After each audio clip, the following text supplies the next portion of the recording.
Gospodin Mario Dušak, maser.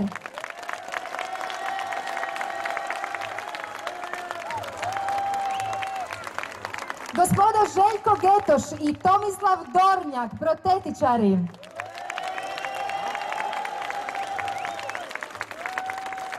Gospodin Boris Kljajić, pomoćni trener.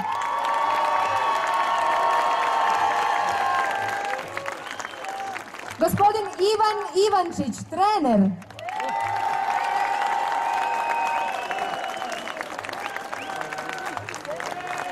Gospodin Ratko Kovačić, predsjednik Hrvatskog paraolimpijskog odbora.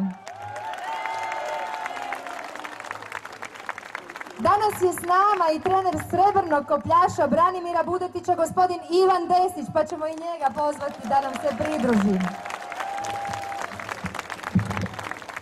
Moram se malo probiti do vas, dečki, da malo, evo, pitam prvo masere, završili su rezultate naših sportaša, naravno da je važna fizička spremnost i zdravlje, ali s Darkom bilo puno posla. Ne, on je vrlo discipliniran i korektan bio uvijek, kakvi rezultati, tako je bilo na masaži.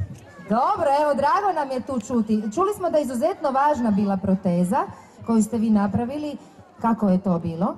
Ma boj ne bije svjetlo oružje, nego srce junaka. To mi je drago čuti, ali opet nije zgorega, pomaže. Otos je pomogao, on je nas branio 91. mi njemu vratili iz Otosa i Slavonije ove godine. Hvala, Darko! Hvala, naravno, Darko. Sad, zna se biti s tim protezama nekad malih problema, je li ih je bilo na ovim natjecanjima? Vi ste to, ako ih je bilo majstorski otklonili, mi ništa nismo vidjeli. Da, nažalost bilo je, ali to smo riješili na vrijeme u roku. I samo da napomenem da mi je izuzetna čast bilo sudjelovati na prvom bacanju Darkom u Rijeci i ostvarivanju svjetskog rekorda.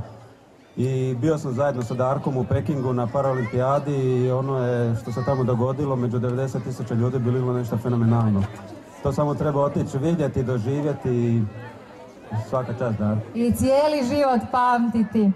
Borise, evo veći dio svojih priprema Darko je obavio upravo ovdje u Grubišnom Polju s vama. Jeste li se vi nadali ovolikom uspjehu?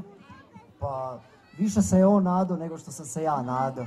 On je pokazao svojom upornošću i radom i vjerom u sebe da se može postići taj rezultat i čestitam mu na tom. Naravno, vi puno radite.